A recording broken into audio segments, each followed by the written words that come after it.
Bueno, vamos a dar inicio entonces a estas actividades de la Semana del Prematuro, que el lema era cuidar para prevenir. Así que consideramos que las dos charlas que se van a dar, la de hoy, que es a las 17:30 con Néstor Bain, que todos lo están viendo ahí, y la que va a ser mañana, que es de retinopatía del prematuro, nos parecía que las dos tenían mucho que ver con las cosas que podemos, las intervenciones que podemos hacer los neonatólogos para prevenir problemas crónicos o discapacidades futuras. Así que por eso creo que elegimos con el grupo que organizamos estos dos temas. Hoy vamos a tener entonces esta charla que la va a dar el doctor, como les dije, Néstor Bain, Coco, para los que lo conocen, más para los amigos, y que es vicepresidente de Fundasamin. Creo que todos conocen esa fundación dedicada a la salud materno-infantil que preside el doctor Prudent y que su vicepresidente es el doctor Néstor Bain, que es aparte profesor titular de pediatría de la Facultad de Medicina de la UBA, pero que bueno, que es conocido por su actividad asistencial como jefe de neonatología de los sanatorios de la Trinidad, Palermo, San Isidro, Ramos Mejía. Pero bueno, y van a estar, vamos a estar con la doctora Carolina Bustamante, jefa de servicio de neoclínica de Río Cuarto, y en mi caso también como coordinador. Y el panel reactivo va a estar la doctora Mirta Ferreira, que es jefa del Sanatorio El Salvador de neonatología, pero que también es jefa de la terapia intensiva del Hospital Misericordia y el Sanatorio Allende Cerro, y Silviana Blanco Pool, que es jefa de servicio del Sanatorio Allende de Nueva Córdoba. No hace falta mucha presentación para Coco Bain, creo que todos ya lo conocen. Es actualmente uno de los principales maestros de la neonatología de Argentina.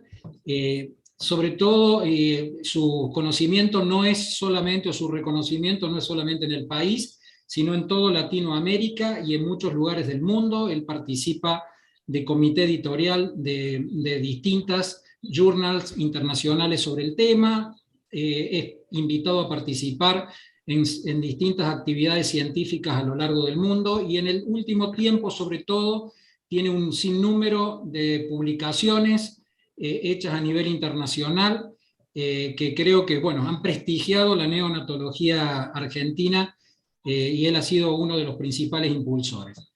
Pero también, por sobre todo, algo de lo que veníamos hablando ahora, quiero remarcar primero su generosidad de siempre estar ayudándonos a aprender más y a transmitir sus conocimientos, y sobre todo también ese ímpetu que le pone, ese gusto, ese placer por aprender y por transmitir ese aprendizaje, y y por hacer que la salud de los neonatos sea cada día mejor en nuestro país.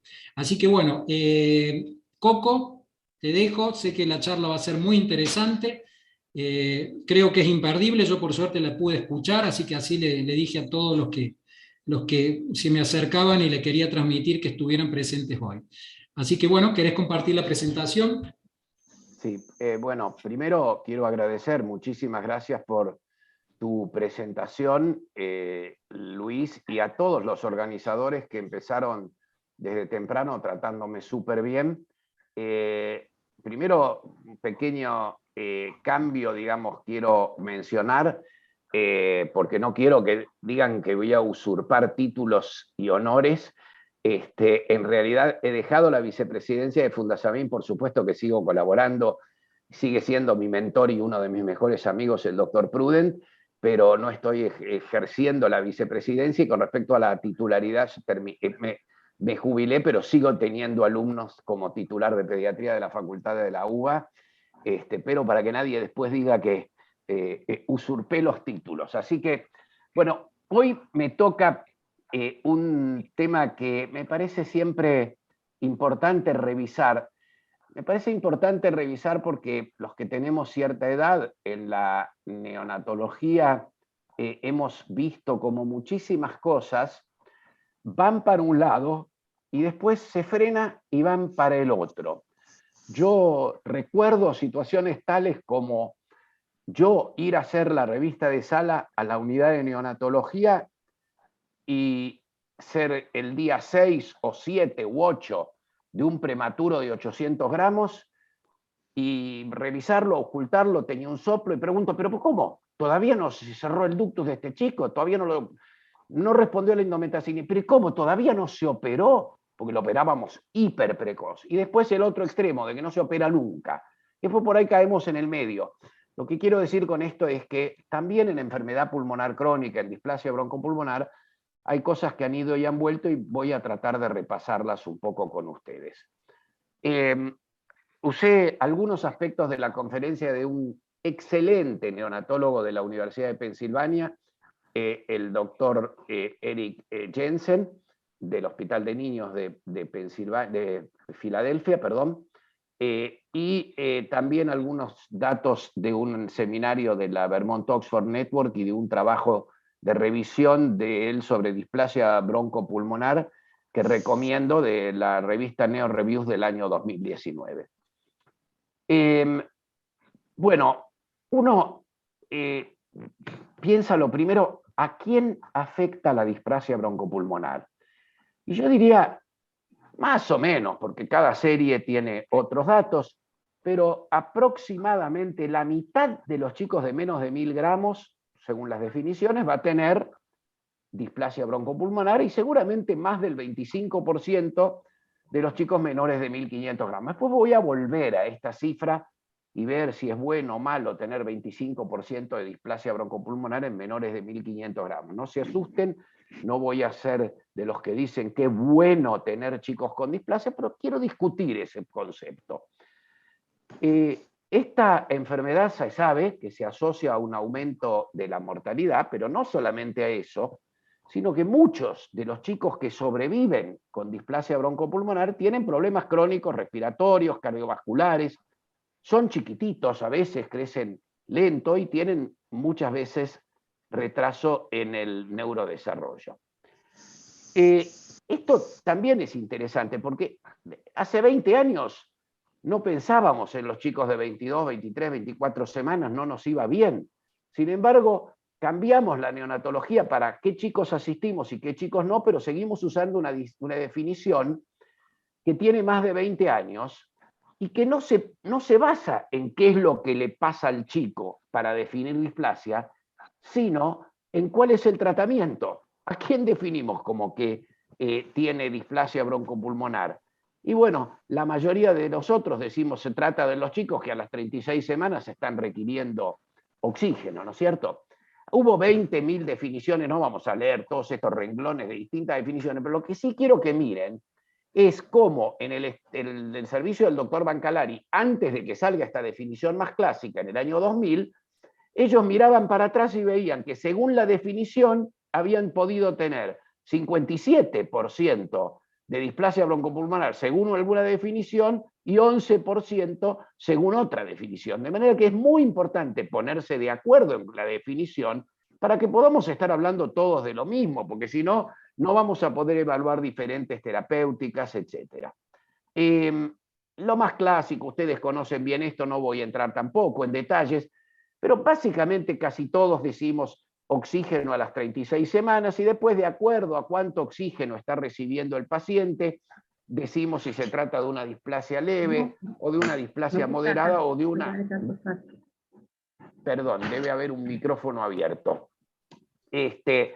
Pero lo que quiero decir es que no solamente se usa para la definición, sino para la gravedad, y decimos que la displasia es severa cuando requiere más de 30% de oxígeno o cuando está con algún tipo de asistencia respiratoria. Esto es lo clásico que se ha usado.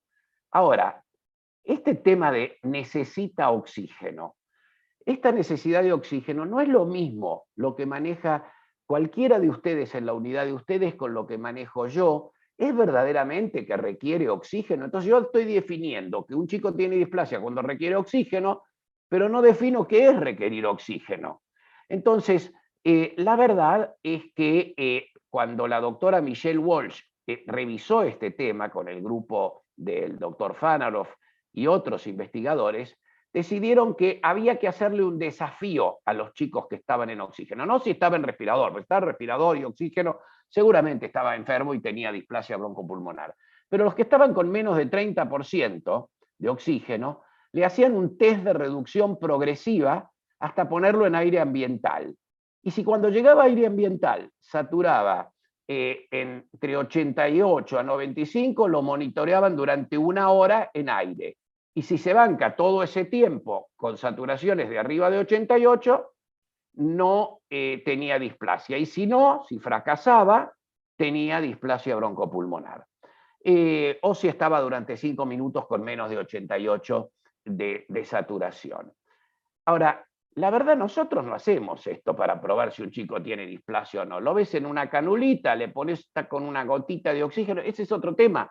¿Cuál es la FiO2 que el chico está respirando cuando yo le pongo una canulita? Porque, ojo, yo le puedo poner 100%, pero si le pongo 0,02 litros por minuto, no está respirando 100%, porque el chico mezcla el oxígeno que le entra por su nariz o por su canulita con el oxígeno, con el aire que le entra por alrededor de la canulita o por la boca si llega a llorar. De manera que nadie creo que tenga la rutina constante cuando tiene un chico con displasia y está medianamente estable de probar a ver qué pasa. A ver, probemos, lo ponemos en aire 1 horita. Esto no lo hacemos, con lo cual esta es una definición que seguimos usando, no les digo que la cambien, pero no es seguramente adecuada para lo que es la situación actual. Un grupo de investigadores de la Red de Unidades Neonatales del Instituto Nacional de la Salud de los Estados Unidos, NICHD Neonatal Research Network, discutió las limitaciones de esta definición, principalmente porque no toma en cuenta las cánulas de alto flujo que se usan con cierta frecuencia a las 36 semanas, algunos criterios que no le parece bueno. La verdad que este desafío para bajar la FiO2 se usa poco, y que puede entonces que la evaluación de la severidad no sea la más apropiada. Entonces a ellos discutieron qué otra posibilidad había para llegar a definiciones un poco más prácticas de displasia broncopulmonar y de su severidad.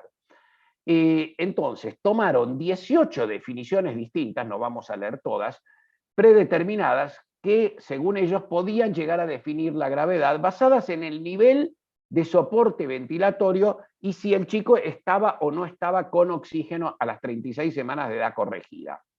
Entonces, estudiaron cuál de ellas predice mejor que el chico quede con una sobrevida con morbilidad respiratoria severa a los 18 a 26 meses de edad corregida. Ya vamos a ver qué es morbilidad respiratoria severa o si había fallecido. Y evaluaron a los chicos de menos de 32 semanas en 18 centros de los Estados Unidos, los 18 centros que forman parte de esa red que les mencionaba. Son más de 2.600 chicos y 26% de ellos o murieron o desarrollaron morbilidad respiratoria seria. ¿Y a qué llamaron morbilidad respiratoria seria? Miren lo que era para considerarlo serio.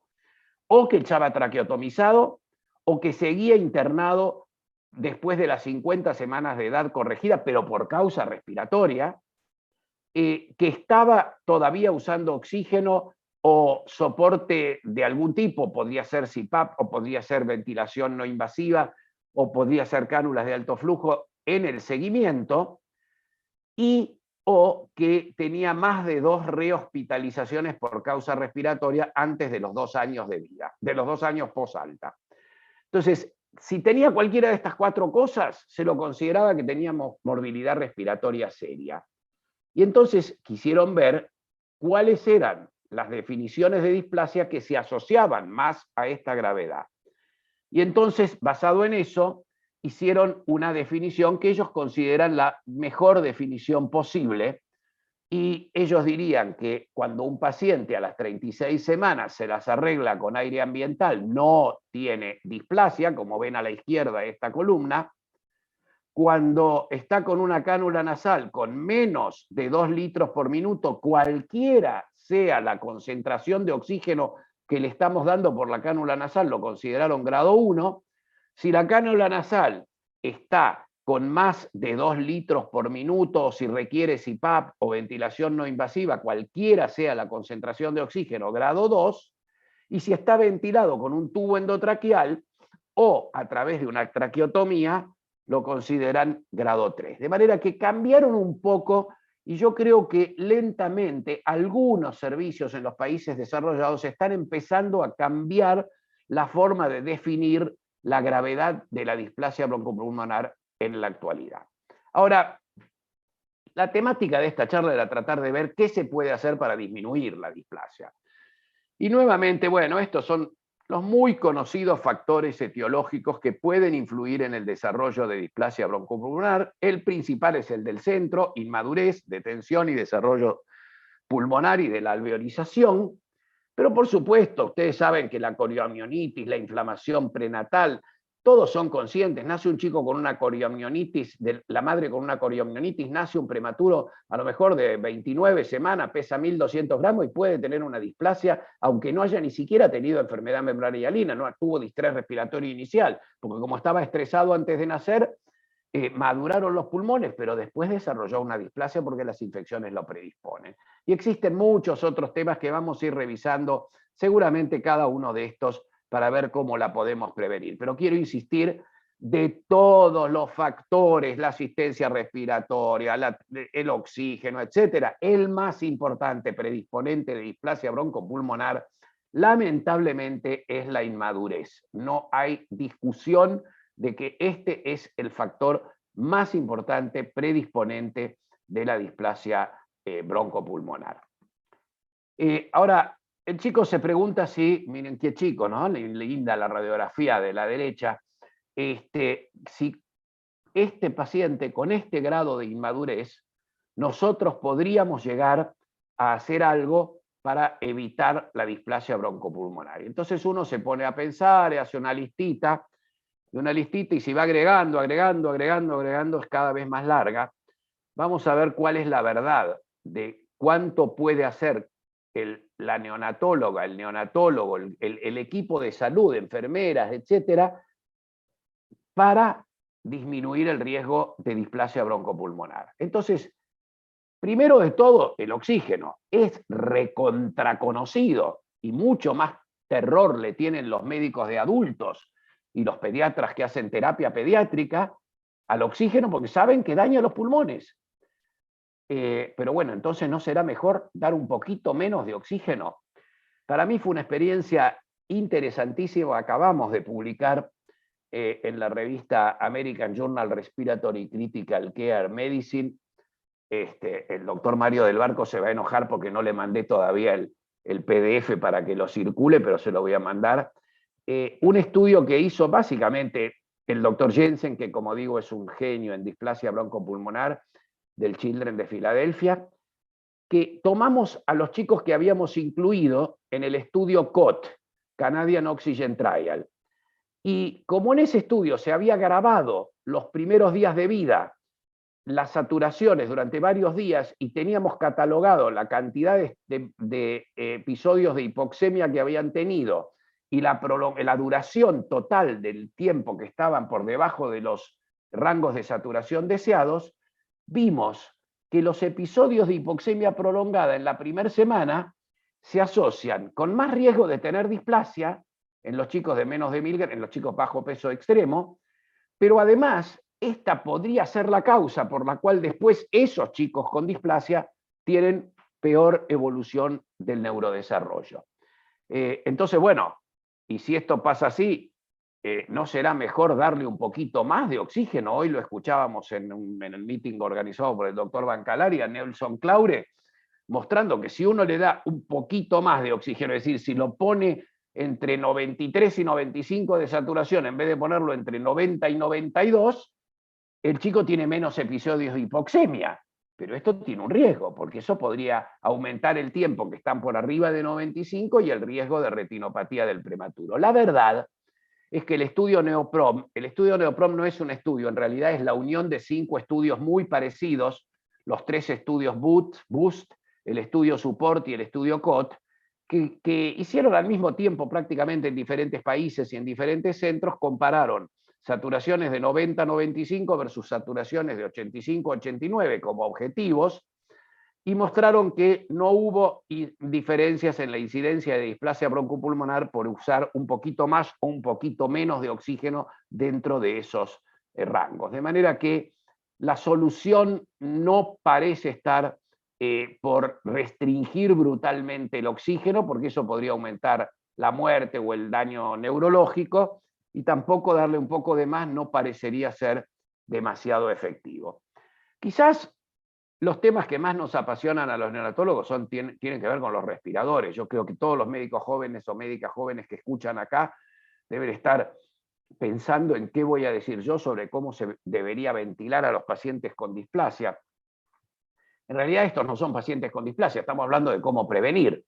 Bueno, la Academia Americana de Pediatría, y creo que casi todas, la Sociedad Argentina de Pediatría y todas las asociaciones de profesionales, estamos recomendando tratar de usar precozmente CPAP, no ventilar rutinariamente a los chicos, no importa el peso que tenga, y solamente darle surfactante después si el chico tiene requerimiento de oxígeno, requerimiento de asistencia respiratoria y oxígeno, en los prematuros extremos para reducir muerte o DBP. Se ha visto que esa rutina que hacían en algunos lados, de intubar a los chicos muy chiquititos y darle surfactante, tenía peores resultados en función respiratoria que intentar ponerlos en CPAP y solamente darle surfactante para rescatarlos.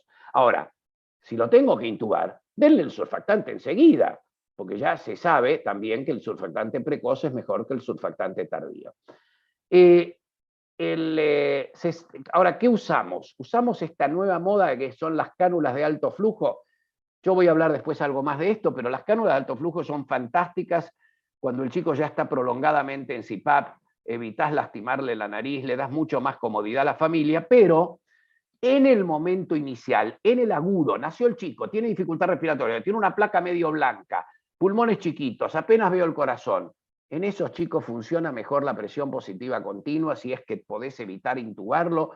Puede ser la ventilación no invasiva, pero no la cánula de alto flujo, tiene peor resultado. Ahora, después de salir del respirador, es una alternativa muy aceptable en la posextubación o en el chico en el cual se prolonga la ventilación no invasiva o el CPAP.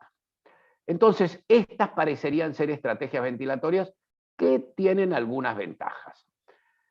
Y con respecto a CPAP o ventilación no invasiva, ¿qué podemos decir?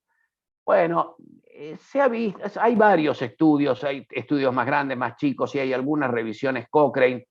Podría tener algunas ventajas la ventilación no invasiva como modo inicial, en lugar de usar CPAP, es decir, lo que algunos dicen CPAP ciclado, o ventilación intermitente por vía nasal, díganle como quieran. La ventilación no invasiva podría tener alguna ventaja con respecto al CPAP en alguna cosa de corto plazo, pero no disminuye el riesgo de displasia broncopulmonar. Ahora, si lo tengo que intubar, lo tuve que intubar, lo tengo que ventilar con un tubo endotraqueal, ¿hay alguna forma de ventilación que sea mejor que otra? ¿Es mejor IMB, SIMB, presión de soporte, asistida controlada? ¿Cuál será la mejor manera? ¿O ventilar por objetivos de volumen? Bueno, todos nos hemos tenido que cambiar la forma de pensar frente a un paciente intubado muchas veces en nuestras vidas, principalmente los que hace muchísimos años como yo, o muchos años como algunos otros que están escuchando, hemos ido cambiando cosas. Nos cuesta, hay que reconocer que nos cuesta. Cuando apareció el ventilador de alta frecuencia me pareció una cosa esotérica, un cohete a la luna, no sabía ni cómo se maneja.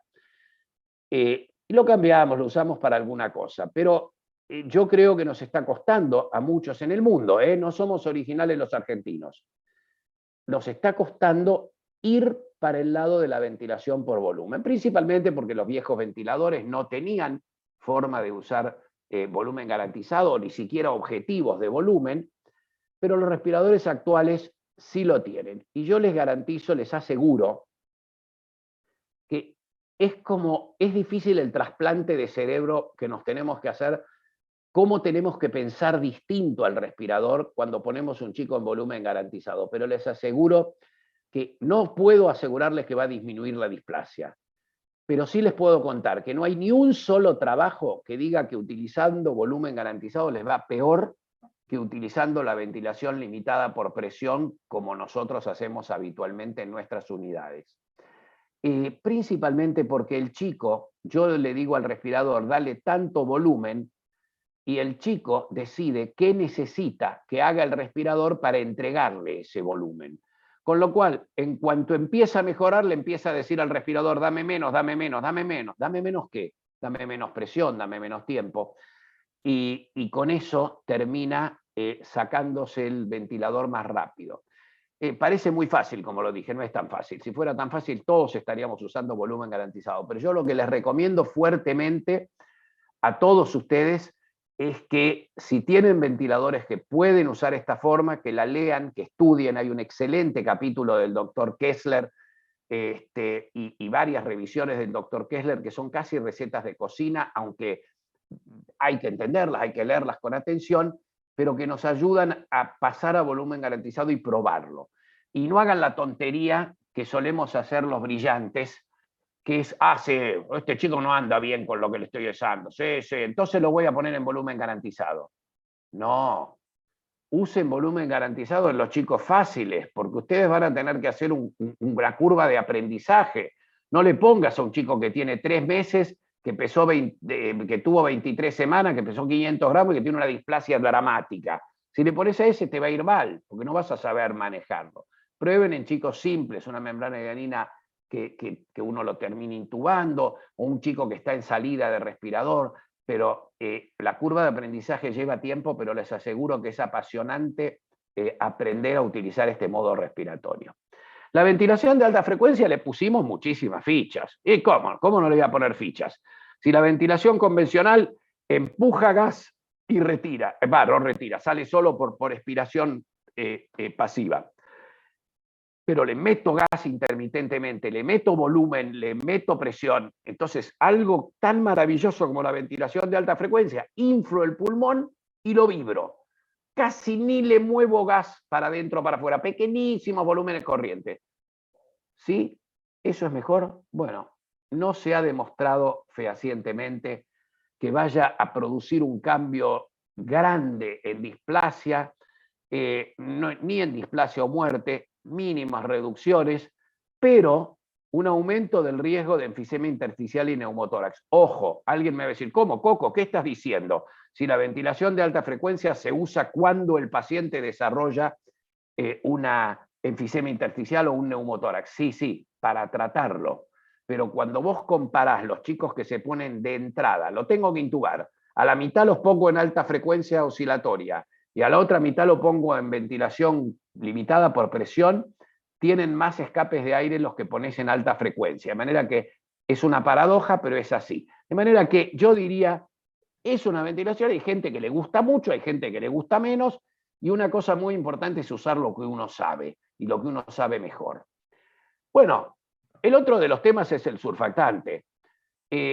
Yo ya les dije antes, si yo tengo que intubar un prematuro de 900 gramos, algunos se ponen quisquillosos, a ver, necesita 25 de fío, entonces no le doy surfactante. Tiene que necesitar 30 o más. ¿De dónde salió eso? Si lo tengo que intubar, es un prematuro chiquito, seguro que tiene algún grado de déficit de surfactante. No, pero lo intubé por apnea. Lo intubé por apnea, pero pesó 600, 700 gramos, tiene 24 semanas. Le falta surfactante. Yo no lo voy a intubar para darle surfactante si está respirando el 25% en 5 centímetros de agua de presión. Pero si ya lo tuve que intubar, por la razón que sea, denle el surfactante lo más rápido que puedan. En general, en las primeras 2 horas de vida le va mejor, reduce la displasia comparado con darlo más tarde, cuando ya estuvieron intubados. Después, bueno, hay varios estudios con el Insure, que mostró algunas ventajas precoces, menos oxígeno a los 28 días, pero la verdad que la mayoría de los metaanálisis que juntan un montón de estudios con intubar, dar surfactante y retirar el tubo endotraqueal, no demostró grandes ventajas. Y después está el método de LISA o MISC, que le encanta a Mario del Barco, y yo creo que ha encontrado un lugar en la neonatología y se va a quedar con nosotros, se va a usar. Pero claro, la enorme mayoría de los trabajos de LISA o MIST son de la siguiente manera. Yo tengo chicos en CPAP, llegan a requerir 30%, a la mitad le pongo una sondita muy finita sin desconectar la presión positiva continua, le administro surfactante. Y a la otra mitad no le pongo surfactante ni la sondita.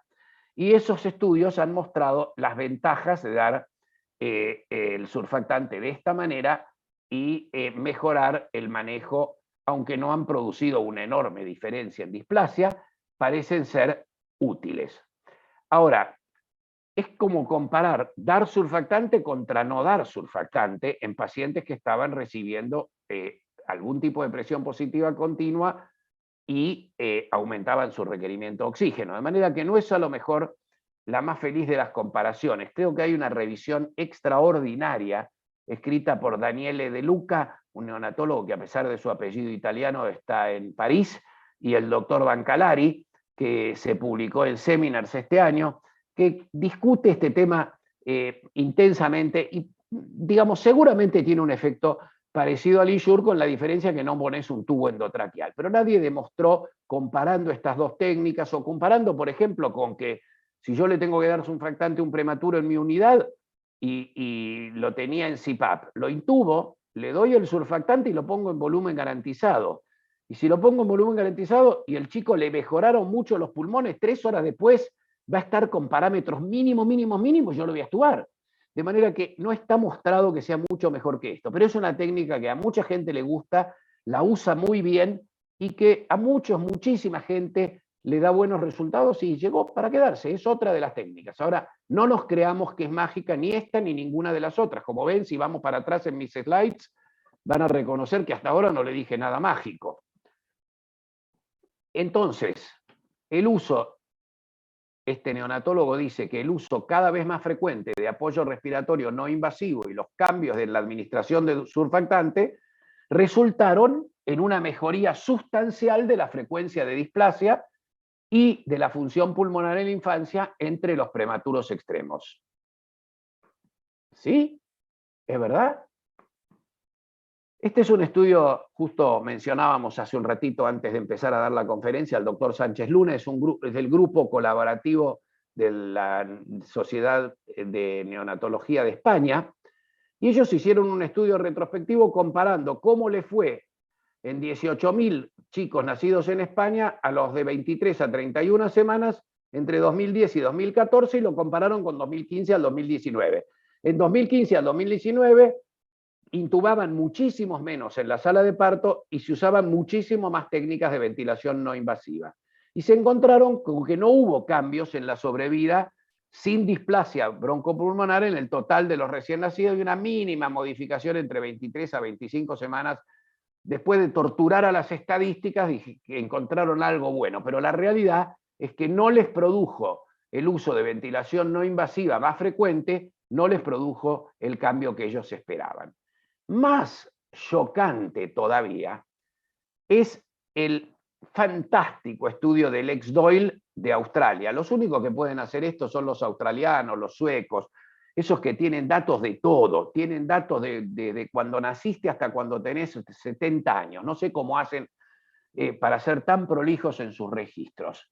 ¿Y qué hizo el doctor Doyle y sus colaboradores? Tomó a los recién nacidos de bajo peso extremo de 3 periodos, del año 91 a 92, del año 97 y del año 2005. Tuvieron mayor sobrevida en el periodo 97 en el año 97. Un poco los corticoides antenatales ya los daban mucho desde el comienzo de la década del 90, los corticoides postnatales se hicieron menos frecuentes después de que salieron las publicaciones de que podían producir daño neurológico, pero miren esto, días intubado en el 91, 21 días, 97, 19 días, y en el 2005, 10 días, mucho menos tiempo intubados, días en CPAP, nada en el 91, usaban todo tubo endotraqueal. 97, 24 días. 2005, 31 días en CPAP. ¿Y días en oxígeno? Ah, miren, no estuvo tan bien. tuvieron menos días en oxígeno en el 91 que en el 97 y que en el 2005. Y oxígeno a las 36 semanas, tuvieron más chicos con oxígeno a las 36 semanas en el 2005 que usaban ventilación no invasiva. Bueno, esto no es nada. Lo peor de todo es que evaluaron a esos chicos a los 8 años. ¿Y qué se encontraron? Que tenían función respiratoria peor los ventilados en el 2005 que los que habían asistido en el 91 y en el 97. A pesar de disminuir la agresividad ventilatoria, tuvieron chicos con peor función respiratoria entre los sobrevivientes. De manera que, bueno, parece que nosotros tenemos que seguir haciendo lo que estamos haciendo, porque parece tener sentido, pero no nos la creamos. No hay que creérsela. Esto que hago es buenísimo, con esto no daño los pulmones, se equivocan. Bueno, y para todo lo que no tiene solución, damos corticoides. Corticoides de la forma que quieran, prenatales en la embarazada, postnatales, una marca, la otra marca. Prenatales, ¿qué sabemos de los corticoides prenatales? Sabemos que disminuyen la mortalidad y la enfermedad membrana hialina, la hemorragia intraventricular, enterocolitis, la sepsis. Y a pesar de todo eso, no han logrado los corticoides prenatales demostrarse como útiles para disminuir la incidencia de displasia broncopulmonar.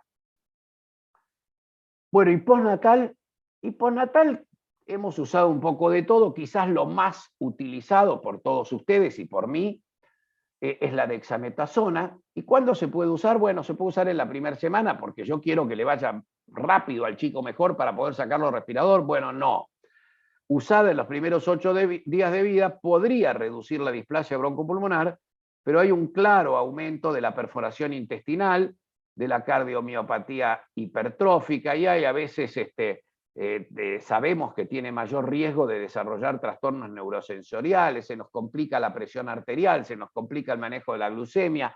Es decir, en la primera semana sería preferible no utilizar la dexametasona para disminuir la displasia.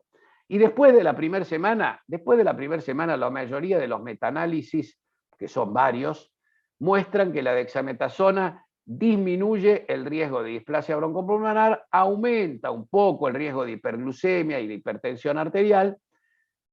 No es del todo claro, y ahora vamos a tratar de clarificarlo, el aumento de trastornos del neurodesarrollo y de parálisis cerebral, pero claro, la mayoría de los estudios randomizados, que a la mitad de los chicos le dieron corticoides después de la primera semana de vida y a la otra mitad le dieron un placebo, estaban hechos con un sistema tal que cuando el chico le iba mal, el neonatólogo no sabía si le había dado la droga o el placebo. Tenía derecho el neonatólogo, el chico estaba peor, a usar dexametasona de rescate abierta, es decir, que sabía bien que le estaba dando dexametasona. Esto hizo que muchos de los estudios tengan una gran contaminación en que chicos del grupo Dexa o del grupo placebo recibieron otra vez dexametasona. Quiere decir que hay chicos que recibieron dexametasona y otros placebo, pero hay otros chicos que recibieron 2 veces dexametasona y otros chicos que recibieron placebo y después dexametasona. Entonces, valorar si aumenta o no aumenta la parálisis cerebral se hizo difícil. Otra vez, el doctor Lex Doyle de Australia, se le ocurrió analizar 14 estudios originales sobre la utilización de corticoides y los trastornos en el neurodesarrollo. Y él encontró lo siguiente, encontró que cuando el riesgo de displasia broncopulmonar en los pacientes es un poco más bajo, en el grupo control que no recibía dexametasona, era menor de 33%, los corticoides aumentaban significativamente el riesgo de muerte o parálisis cerebral. Quiere decir que si lo das en un chico que tiene riesgo de displasia, pero no tan alto, porque los que no lo recibieron, solo 1 de cada 3 desarrolló displasia, si se lo das a ese grupo, los corticoides aumentan el riesgo de parálisis cerebral o muerte.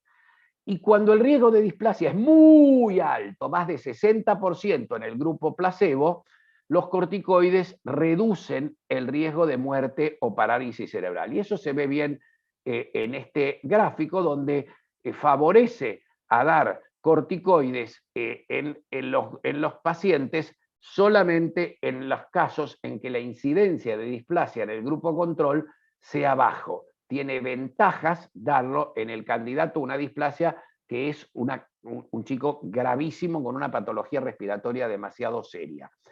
Esto hace que yo les recomiende que si ustedes usan dexametasona tratando de sacar a los chicos de respirador o que les ayude a sacar a los chicos de respirador, no lo usen con un chico de 1100 gramos que a las 2 semanas está con una presión media de 9 y una FiO2 de 30 o de 28. Piensen que ese chico probablemente ustedes a lo largo del tiempo van a poder hacer cosas para extubarlo. Ahora, si ustedes tienen un chico que fue un prematuro en el límite de la viabilidad y que lo tienen a las 2 semanas de vida o 2 semanas y media en respirador con una presión media de la vía aérea de 16, o ventilado con alta frecuencia, o que está con 40, 50%, 60 de FiO2, a lo mejor en ese chico darle corticoides le están dando una ventaja para disminuir el riesgo de displasia. ¿Qué dosis? No sé, yo las dosis las busco en el vademecum, porque si no te equivocas fácil. Ya sé, corticoides se usa tanto, debería saberla de memoria, pero no estoy en la trinchera. Entonces, les confieso, usamos el esquema del estudio DART, pero quiero que sepan que nadie sabe cuál es el mejor esquema para usar dexametasona. Este es uno muy conocido, que entre 7 y 10 días le sacamos los corticoides y que usamos dosis más bajas de las que se usaban originalmente. Esto los va a desilusionar otro poquito si todavía no están suficientemente desilusionados. Son desde el año 94 al 2015 cómo se ha modificado la incidencia de displasia broncopulmonar en la Vermont Oxford Network, en los reportes anuales de la Vermont Oxford Network. Y fíjense que desde el año 94 en azul hasta la actualidad, si quieren, subió un poquito, pero se mantiene más o menos igual la incidencia de displasia. Estamos hablando de cientos y cientos de unidades de neonatología en el mundo. Y el uso de corticoides bajó después del año 99, 2000, cuando se empezaron a publicar un montón de comunicaciones sobre el trastornos del neurodesarrollo en los que recibieron corticoides. Así que, a pesar de todo, la displasia con o sin corticoides no bajó demasiado. Una de las cosas que me parece apasionante y que creo que es bastante conocido en algunos medios y no conocido en otros, esto uno no puede leer todo lo que aparece publicado todo el tiempo en la medicina, pero la hidrocortisona en dosis baja, hubo primero un estudio de una de las autoras de esta revisión, la doctora Christy Waterberg de Hershey, Pensilvania, donde estuve yo unos años antes que ella, y a ella se le ocurrió darle corticoides porque los prematuros muy chiquititos son deficitarios de cortisol. Entonces, darle como si fuera dosis fisiológicas de cortisol, 1 miligramo por kilo, para prevenir esa falta de cortisol de los prematuros. Bueno, hubo varios estudios, el más importante de todos, el del primer autor de esta revisión, el doctor Olivier Baud, que es francés, pero que ahora vive en Suiza, y este metaanálisis de casi 1000 prematuros extremos que se incluyeron en 4 estudios randomizados, mostró que la hidrocortisona dada desde el primer día de vida disminuye significativamente la muerte o displasia broncopulmonar y la necesidad del tratamiento del ductus arterioso. Sin embargo, hubo un aumento de sepsis tardía en los más inmaduros, pero, dicen los autores, no afectó la mortalidad ni el neurodesarrollo. Y tampoco aumentó el riesgo de perforación intestinal cuando no se usaba indometacina. Esto es cómo interpretan los autores que les gusta este uso de hidrocortisona en dosis bajas precozmente, y es mirar la moneda de un lado. Son dos caras la de la moneda. Seguramente estos autores están mirando la cara sonriente. Tienen muchas cosas buenas y alguna cosita que podía perjudicar. La interpretación del doctor Jensen de los mismos resultados es que las tasas de sobrevida sin displasia fueron más altas en el grupo tratado con hidrocortisona en dosis bajas. Pero sin embargo, un análisis de subgrupo mostró casi el doble de sepsis tardía en los nacidos con 24 o 25 semanas. Lo dice de otra manera, ¿no? La hidrocortisona tampoco mejoró el neurodesarrollo a los 2 años, a pesar de que disminuyó la muerte o displasia. Y no hubo disminución de displasia solo en los que sobrevivieron, solo si la sumás a muerte o displasia, y que la perforación intestinal fue más frecuente en el grupo de hidrocortisona. Así que vean cómo uno, según su sesgo, según su prejuicio, puede mirar los mismos estudios e interpretarlos de 2 maneras distintas. El doctor Bout y su grupo revisaron ese estudio grande de corticoides de hidrocortisona en dosis bajas desde el primer día y encontraron que cuando después, porque ellos le hacían de rutina niveles de cortisol, ninguno de nosotros mide niveles de cortisol de rutina a los prematuros, encontraron que cuando se lo dieron a los prematuros que tenían niveles de cortisol altos, eso se asoció a perforación intestinal y a hemorragia intraventricular. Desgraciadamente, este es un análisis post-hoc poco conocido y además, vuelvo a repetir, no me sirve mucho para decidir si lo voy a usar o no lo voy a usar, porque yo no mido de rutina cortisol en los prematuros chiquitos y no sé si estamos en un momento como para pensar que habría que hacer eso. Otros autores usaron hidrocortisona en dosis bajas en chicos que tenían riesgo de displasia porque estaban ventilados, pero no pareció funcionar demasiado bien y produjo hiperglucemia en algunos chicos. Yo voy a saltear este tema. Después, bueno, ¿qué pasa con los corticoides inhalados? Bueno, esto es interesante porque parecen ser menos invasivos. Bueno, hay varios estudios que intentaron usar corticoides inhalados versus placebo en los chicos con riesgo de displasia broncopulmonar o desde el primer día. Hubo un estudio enorme, que se llama Neurosis, no sé por qué, que utilizó budesonida inhalada desde el primer día y vieron que disminuía la displasia broncopulmonar, pero aumentaba la mortalidad. Y los resultados en el neurodesarrollo fueron similares. De manera que si bien no sabemos por qué la budesonida inhalada desde el primer día de vida en prematuros que necesitaban asistencia respiratoria nebulizada, digo, ¿no? Disminuía un poco la displasia, pero aumentaba la mortalidad. No sabemos por qué la aumentaba, pero obviamente nadie está usando en forma rutinaria la budesonida en forma de nebulización. Otro estudio apasionante, y esto creo que no es un tema cerrado, me parece que los jóvenes seguramente van a llegar a saber si esto servía o no servía. Hay 2 estudios randomizados hechos primariamente en Taiwán, pero también con la colaboración de un lugar de Chicago, de un lugar en Chicago, evaluaron la utilidad de la budesonida dada, instilada, mezclada con el surfactante. A la mitad de los chicos, cuando le tenían que dar surfactante, eran chicos muy graves, muy graves. Chicos que estaban en ARM, con radiología que mostraba una membrana hialina y con FiO2 mayor de 50%. A la mitad le dieron surfactante solo y a la otra mitad le dieron surfactante con la adición de budesonida diluida en el surfactante. La terapia combinada disminuyó el riesgo de muerte o displasia broncopulmonar y no encontraron trastornos del neurodesarrollo diferentes en los 2 grupos en los seguimientos a los 3 años. No es una recomendación actual, no está generalizado su uso.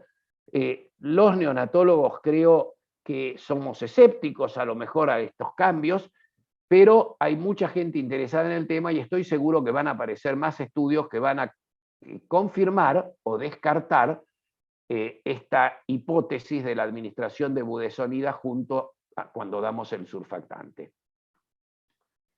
El doctor Alan Jobe, gran amigo nuestro que nos ha visitado muchas veces, siempre repite que los corticoides fueron utilizados para todas las enfermedades para las cuales no hay una terapia efectiva y que los estudios distribuyeron aleatoriamente, seguramente, a los pacientes a los que probablemente no era la dosis adecuada, no era el corticoide adecuado y por una duración y momento de tratamiento equivocado, con lo cual seguramente seguiremos viendo un poco más de ensayos. Ahora, ¿Cuáles son las terapias que sí están demostradas que disminuyen la displasia broncopulmonar? Increíblemente, la cafeína, que se estudió para las apneas del prematuro, en el estudio más grande que se hizo, el estudio CAP, publicado por la doctora Barbara Schmidt hace ya muchos años, en el año 2006, mostró como efecto colateral no esperado que además de reducir las apneas, mejoraba el neurodesarrollo y disminuía la displasia broncopulmonar.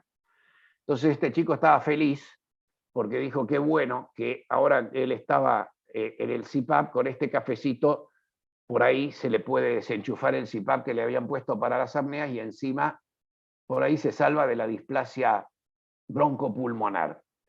Pero bueno, está demostrado que la utilización de cafeína disminuye el riesgo de displasia broncopulmonar. Otra cosa que está demostrado que disminuye la displasia broncopulmonar es la utilización de vitamina A desde la primera semana, de los primeros 2 o 3 días de vida, como el estudio randomizado del Dr. Tyson de fines de los 90, que dando 4 semanas de vitamina A intramuscular contra placebo mostraba que disminuía la displasia y la muerte o displasia. Sin embargo, la verdad es que muy poca gente lo usa en nuestro país. No sé si hay gente que lo está usando. En algunos lugares sí se utiliza, por ejemplo, en Miami el doctor Bancalari, yo lo he visto que se utilizaba.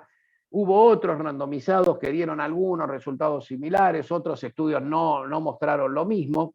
Y muy recientemente hubo un randomizado con 188 chicos menores de 28 semanas, un multicéntrico con vitamina A por vía oral, que no mostró, este es un estudio también de Australia y Nueva Zelanda, y este estudio no mostró que se modificara la displasia broncopulmonar utilizando vitamina A por vía oral en dosis altas. De manera que no sé qué decirles con respecto a la vitamina A. No puedo desmentir la literatura de gente muy seria, de estudios de una buena envergadura y bien diseñados. Pero hay que darle a los chicos 3 veces por semana o día por medio vitamina A durante 4 semanas por vía intramuscular. No es fácil. Tampoco hay demasiado producto disponible de vitamina A sola. De manera que solo decirles que es una de las medicaciones que se ha mostrado como útil.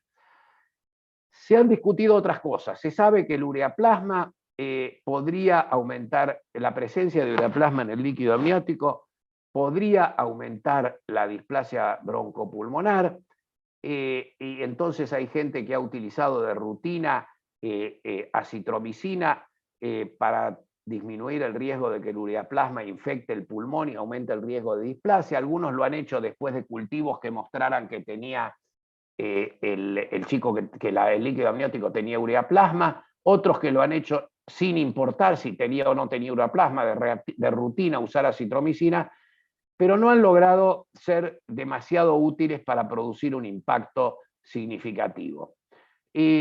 Otra de las cosas que tenemos que saber es, estás en la epidemia de invierno, tenés un prematuro que estuvo ventilado, se infectó con un sincicial, fuiste, tiene displasia.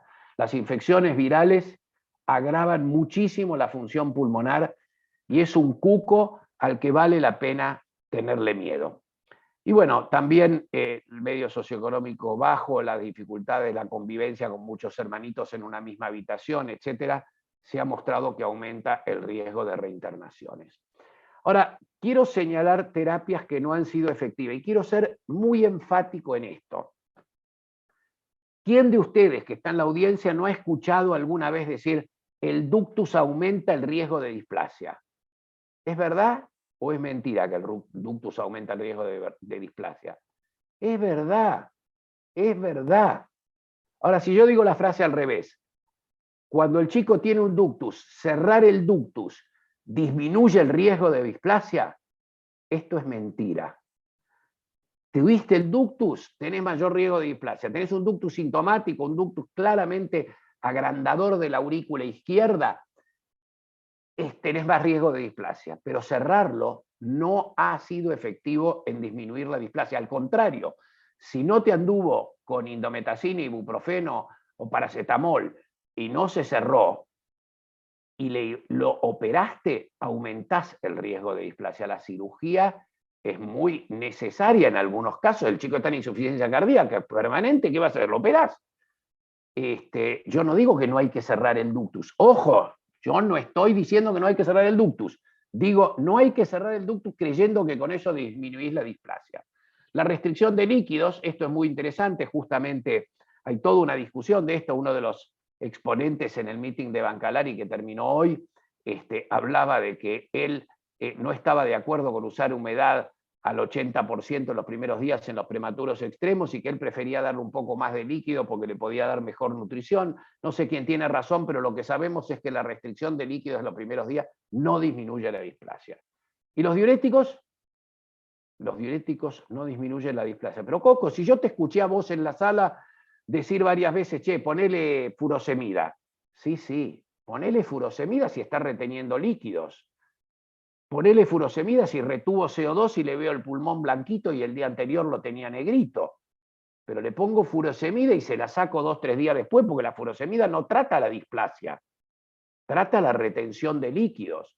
Entonces es una medicación que podemos utilizar, como a lo mejor alguna vez un broncodilatador, pero no pensando que va a disminuir la displasia broncopulmonar. Y el óxido nítrico, bueno, tuvimos una fantástica charla del doctor Abman en el simposio nuestro de hace un par de semanas, y la verdad que él explicó muy claramente, no disminuye la displasia si tomo toda una población, pero hay chicos displásicos que tienen una hipertensión pulmonar tremenda, entonces no puedo usar óxido nítrico. Sí, podés usar, pero no le uses óxido nítrico de rutina en todos los prematuros que están ventilados o que están en oxígeno para disminuir el riesgo de displasia, porque no disminuye en la población el riesgo de displasia. Está indicado para la hipertensión pulmonar, no para disminuir la displasia.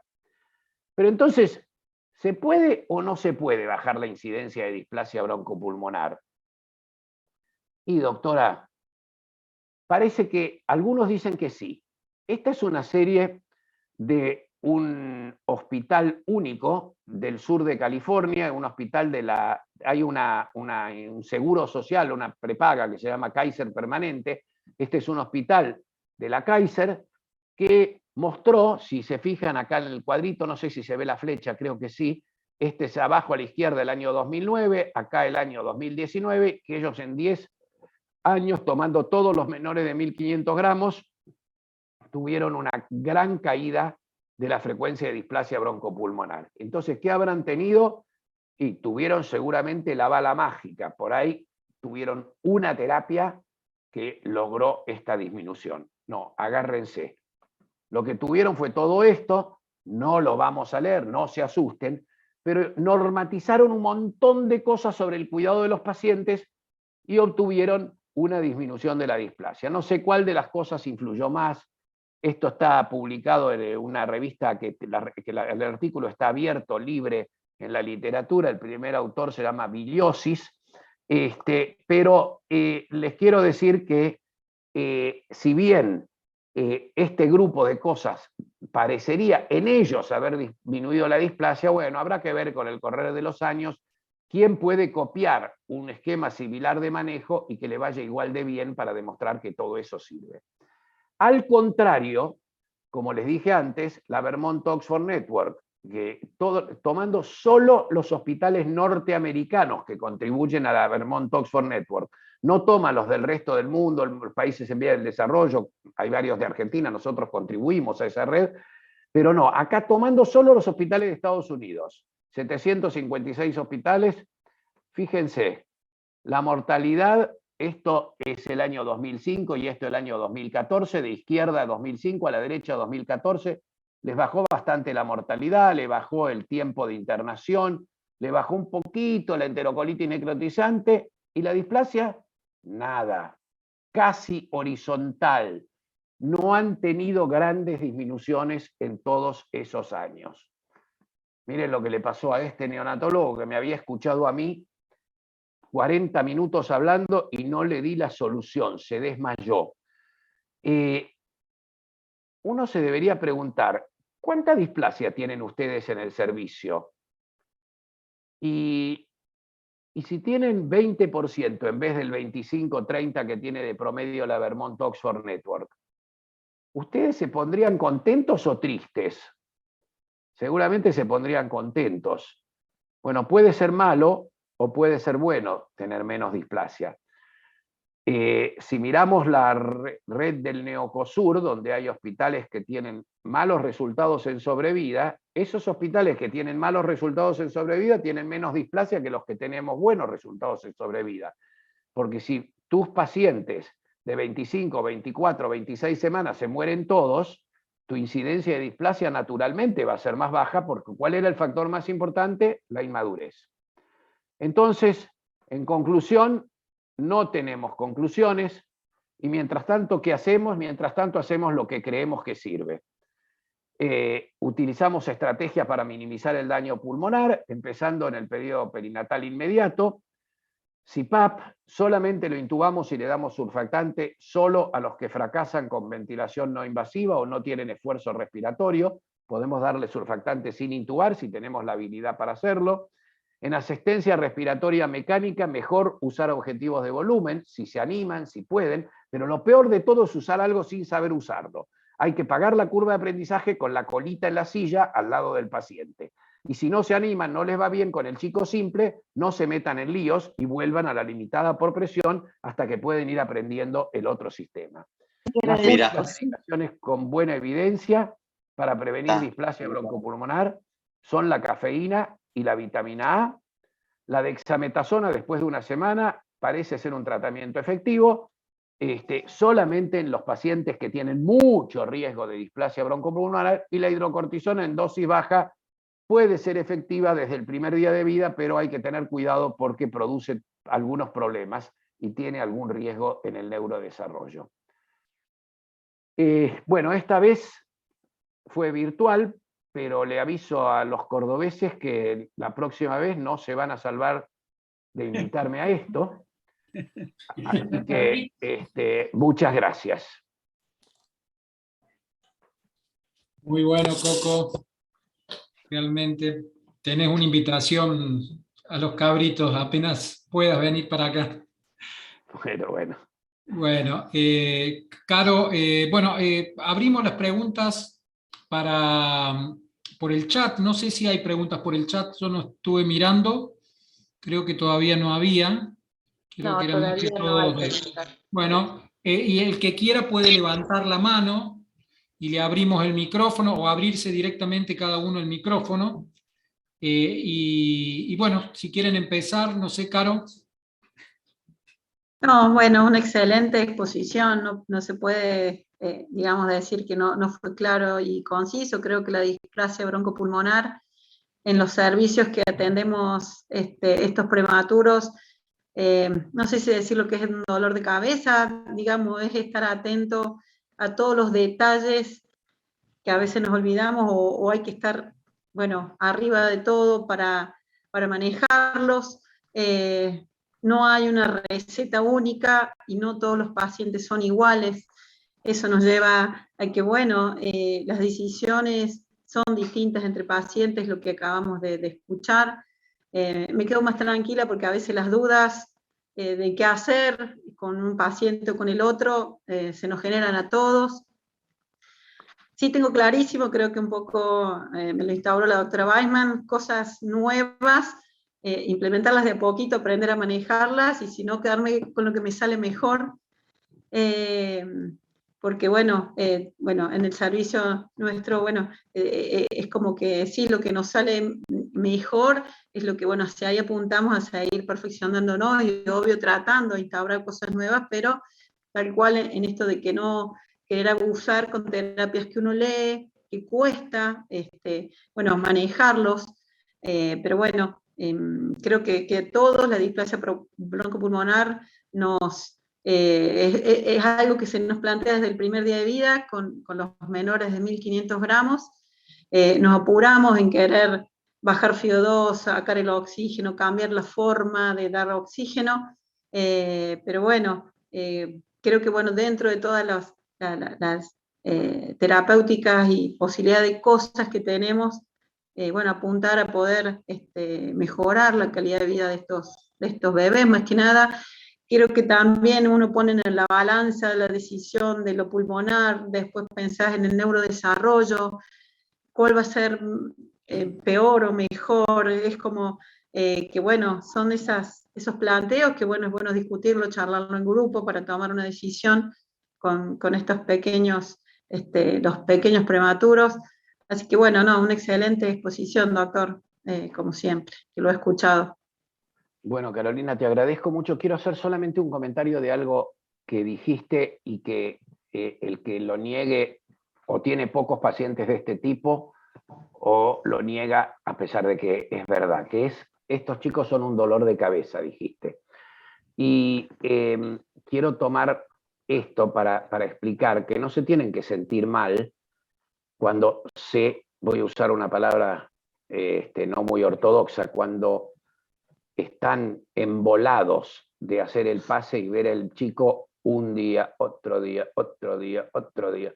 Le subo 2 gramos la comida, le bajo medio cosito la furosemida.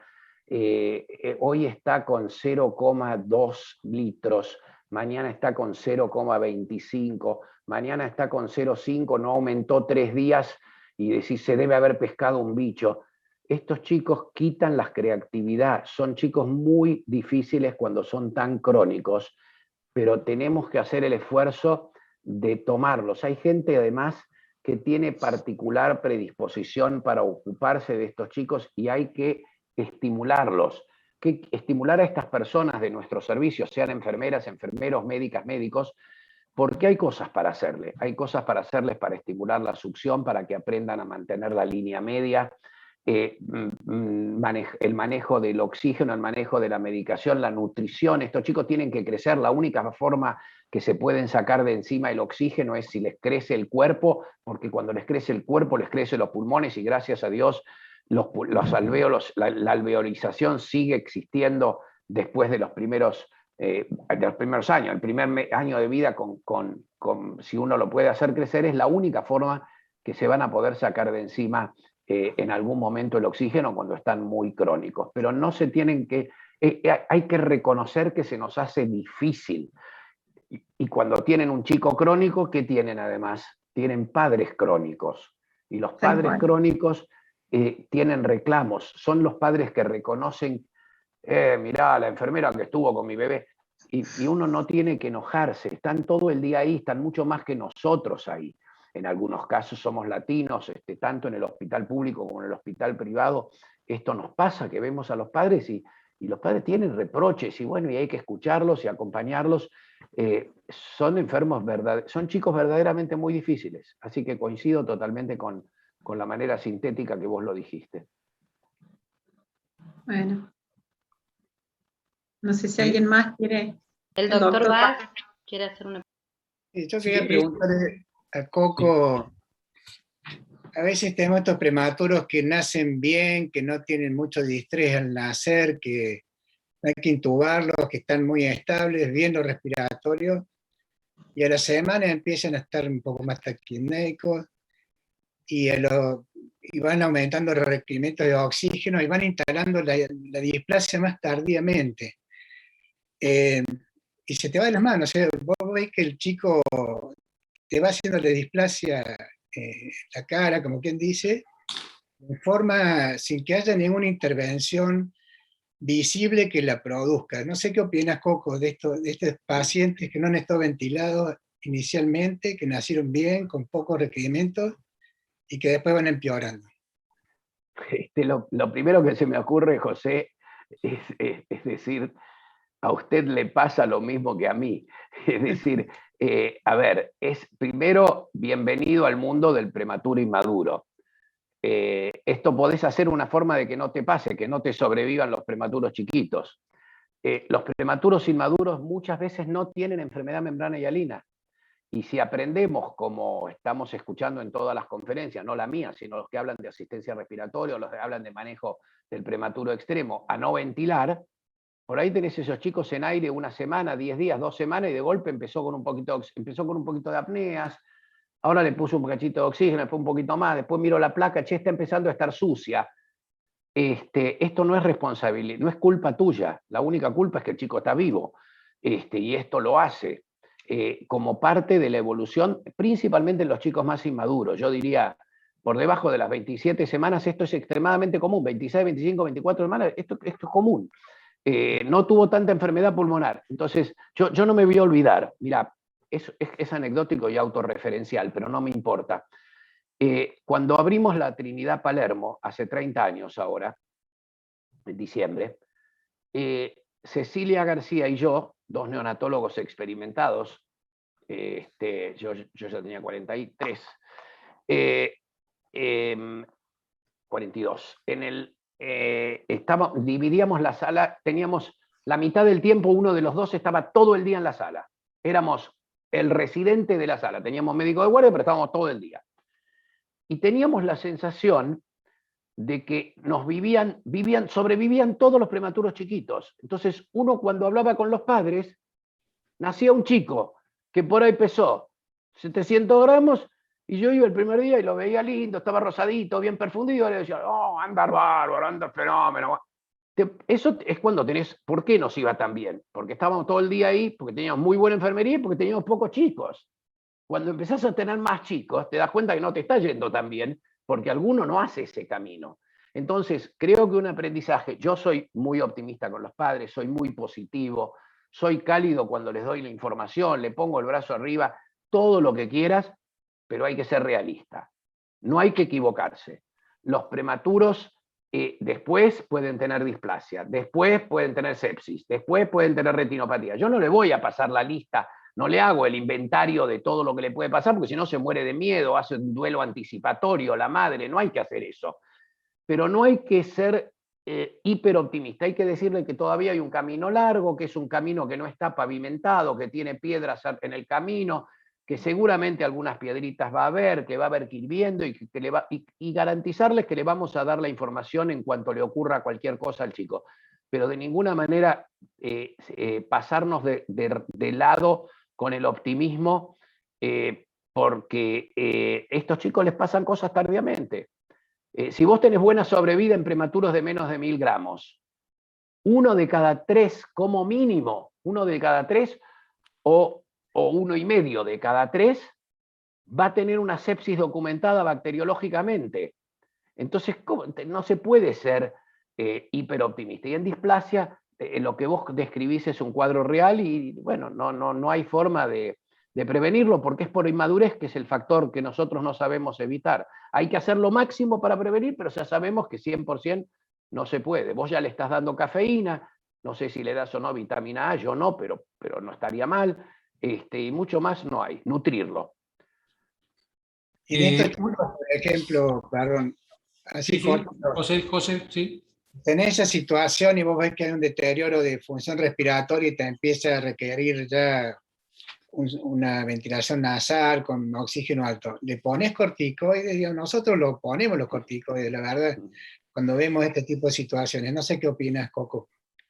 Bueno, no, a ver, la mayoría de los estudios con los corticoides fueron hechos en chicos ventilados, para ver si se los podía sacar más rápido, y después como factor secundario encontraron que disminuía la displasia cuando se daban después de la segunda semana de vida, en algunos casos, disminuía la displasia. Ahora, pagás un costo alto porque aumenta el riesgo de deterioro neurológico, etc.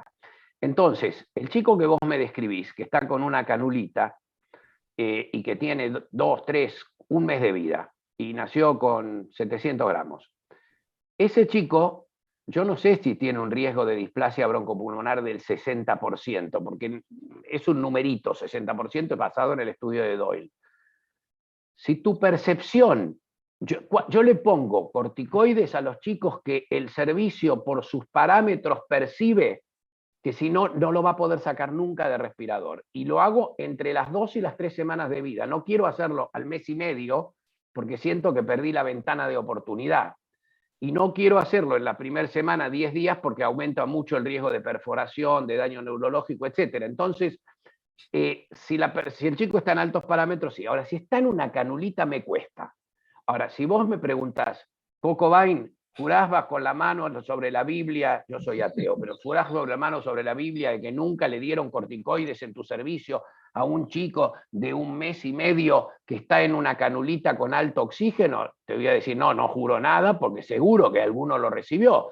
Por otro lado, José, si entramos a la sala de pediatría, ¿qué cantidad de chicos que tienen alguna patología respiratoria no le han dado corticoides? Es decir, hay todo un balance que uno tendría que hacer. Yo creo que un paciente con bajo requerimiento de oxígeno por cánula, que por ahí tiene 1 mes y medio, no creo que le demos corticoides. Ahora, si yo lo tengo en cánula de alto flujo, con 50-60% de FiO2, y fue un inmaduro terrible y no está ventilado, y yo le doy corticoides probablemente, pero no tengo una base de un respaldo de un trabajo de investigación que me diga que estoy haciendo bien. Y yo estoy dando una charla para un montón de gente, entonces no puedo afirmar que eso es lo que hay que hacer, pero no puedo desmentir que esto se hace porque alguna vez se hace. Perfecto. Bueno, ya vamos a ir a las preguntas de Sergio primero y de sí. Ricardo Nieto después. Quería preguntar si Silviana o Mirta querían hacer algún comentario o pregunta.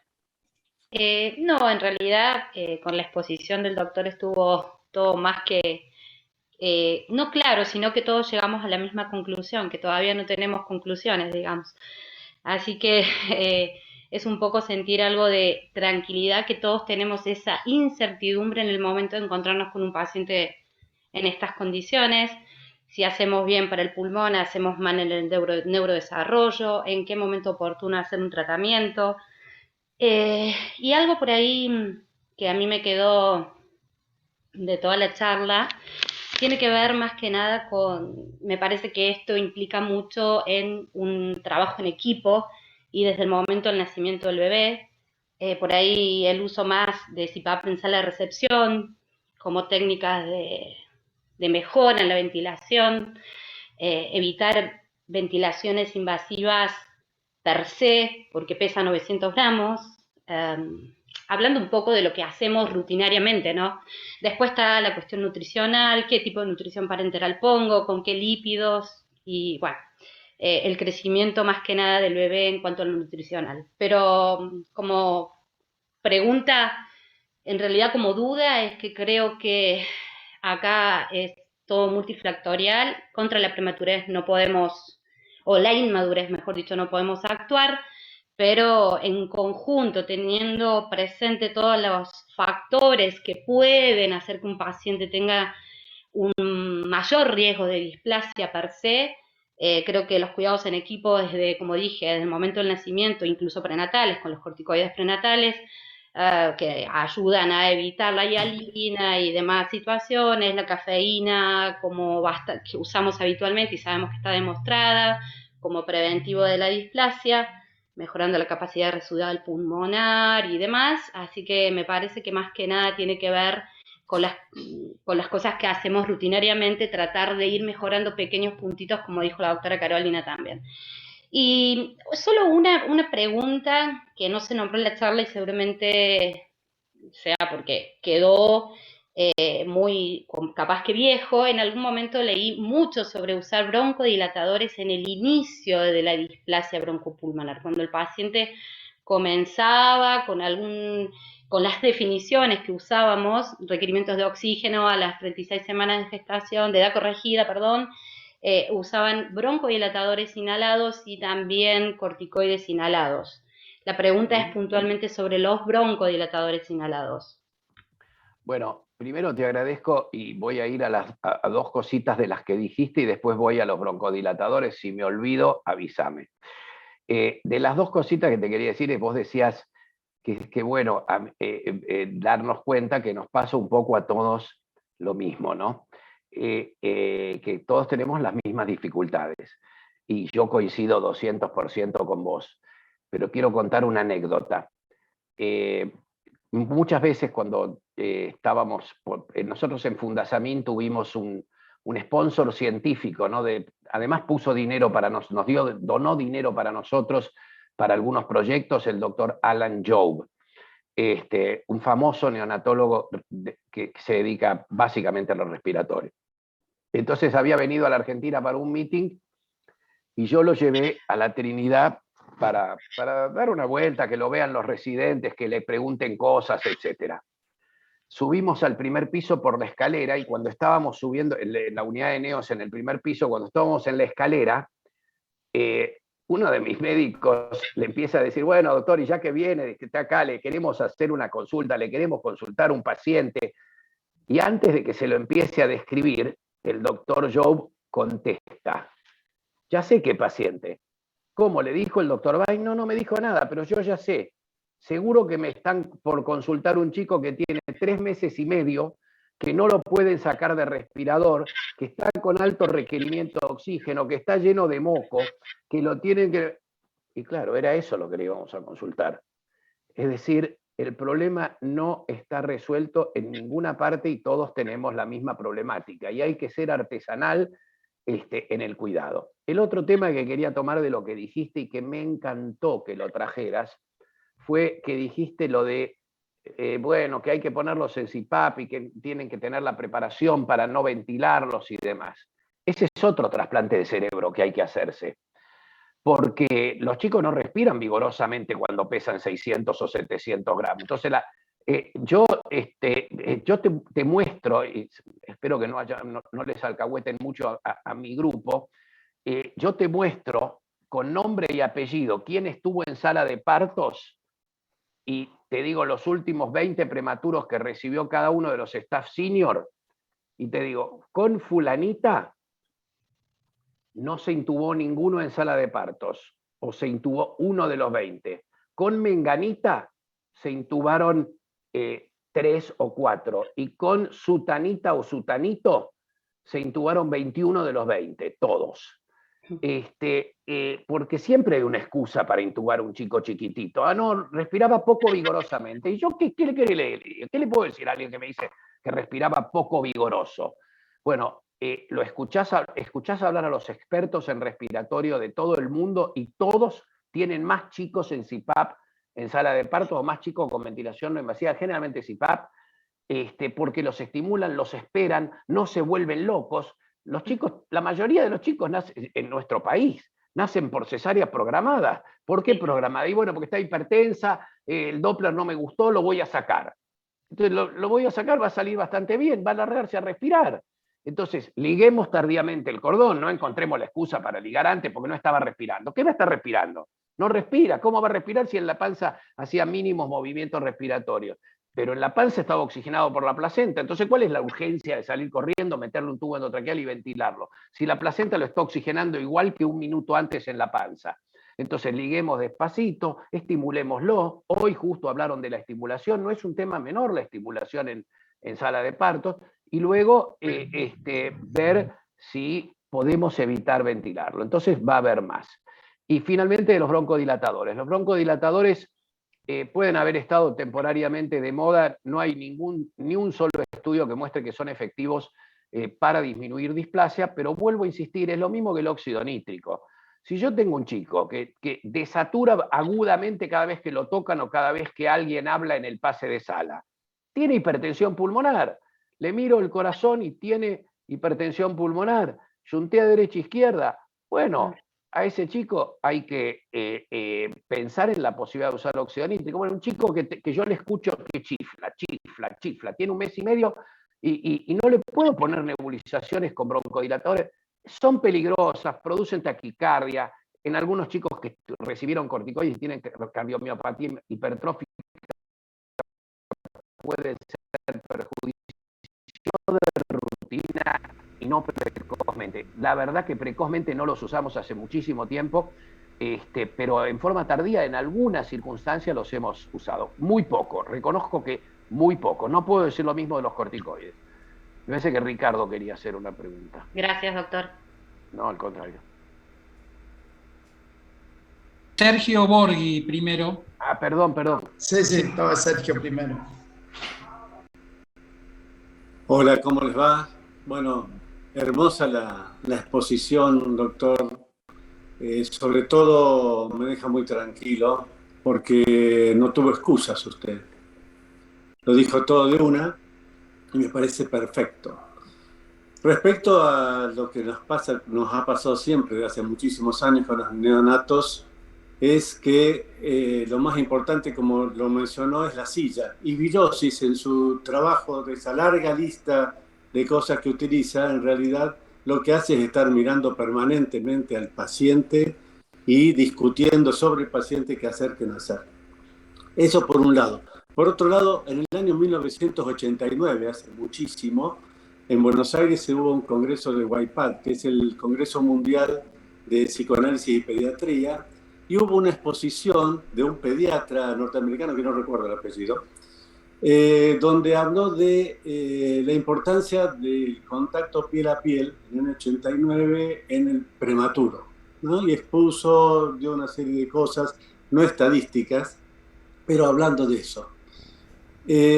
Como las estadísticas es una linda forma a veces para mentir, ¿no? Para mentir a la piadosa y la estadística, por ahí nos quedamos cortos con estas cosas. Pero en muchos lugares, hace mucho tiempo, se está utilizando este tema del contacto piel a piel. La piel es el órgano más grande que tenemos en nuestro cuerpo y transmite emociones y sensaciones muy importantes. Y lo que sí hemos visto, los que estamos un poquitito o hemos estado mucho tiempo al lado de un recién nacido y padres crónicos, es dos reacciones, la del niño y la de los padres, ¿no? Es decir, esos padres crónicos que no es que son jodidos, por decir algo, sino que están muy preocupados y que están todo el día preguntando lo mismo y parece que no entienden, se tranquilizan mucho con el contacto piel a piel. Y casualmente el bebé también. Yo no tengo estadísticas para poner que disminuye, que aumenta la saturación, que disminuye la cantidad de oxígeno necesario y demás, pero yo sé que usted tiene muchísima experiencia en esto y me gustaría un comentario al respecto. Yo más que un comentario me da ganas de aplaudirte. Sergio, yo creo que si yo estoy en un servicio donde tengo la suficiente cantidad y calidad de personal de enfermería, en cuanto el chico pasó esos agudos del primer... Yo no voy a hacer esto en un prematuro chocado que tuvo un desprendimiento de placenta, sangró la madre y sangró también el chico, que tiene 22 de hematocrito y lo estoy transfundiendo. No, tengo otras prioridades. Pero cuando el chico tiene 3 o 4 o 5 días y yo entro a mi unidad y vengo de ver la radiografía antes de entrar, porque tengo el vicio de pasar por la computadora antes, y lo veo que está todavía con oxígeno, ventilado y en los brazos de la madre o del padre, me produce fascinación. Para lo cual tenés que tener 2 personas, 2 enfermeros, o una médica y una enfermera, y una médica y un enfermero, alguien tiene que ayudar, apoyárselo, ponérselo bien, explicarle cómo tiene que cuidar para que no se le extube.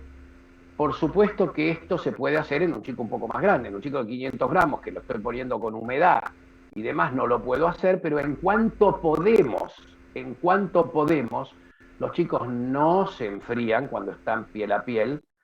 Y si yo diría, en cuanto le sacamos la humedad, o la humedad máxima de la incubadora, cuando está con menos del 40%, menos del 50% de humedad, y está estable, es fascinante.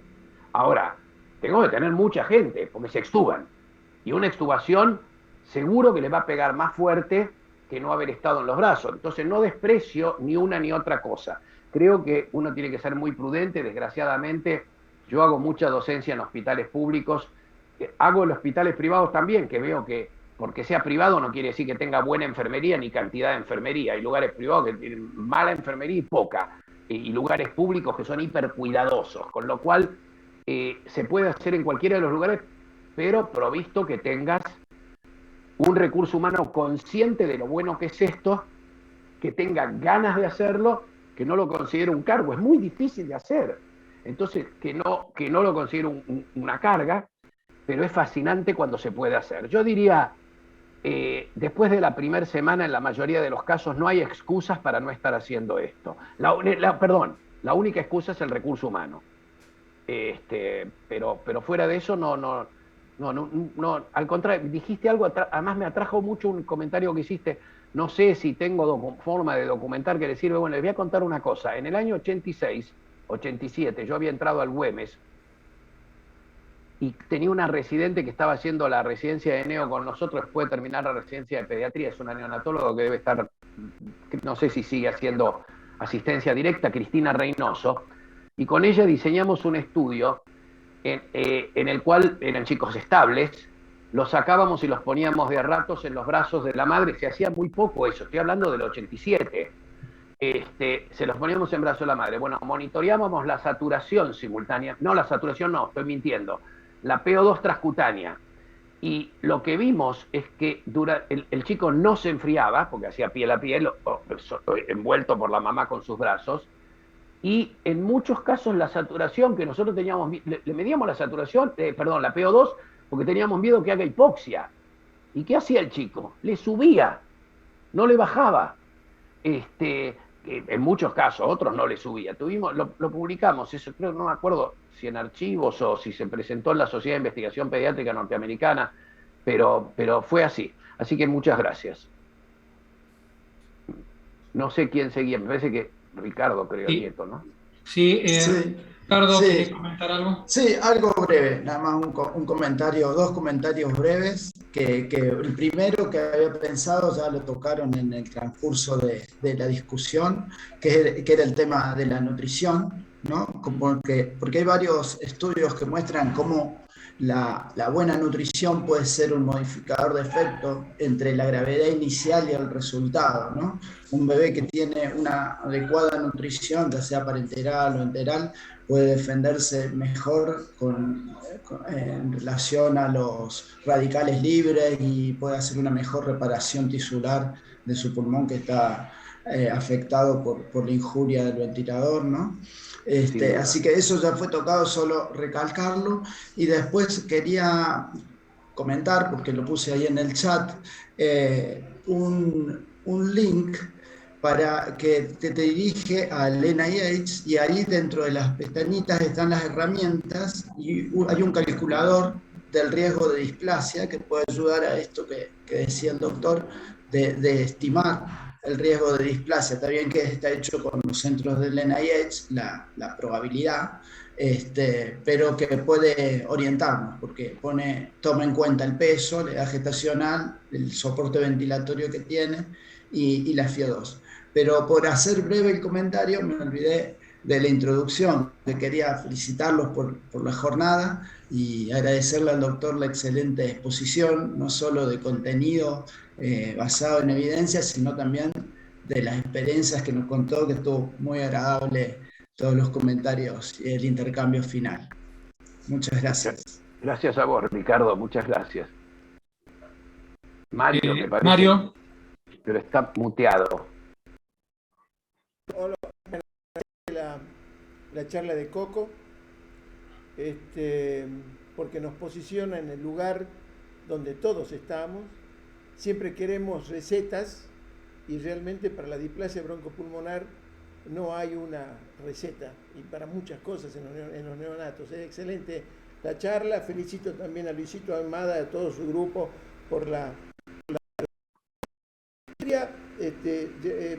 hoy se habla mucho, y Coco lo habló, sobre volumen garantizado. Nosotros hemos implementado en realidad desde hace un tiempo, no en todos los niños, pero estamos favoreciendo la utilización del modo ventilatorio. Por supuesto, la gente joven.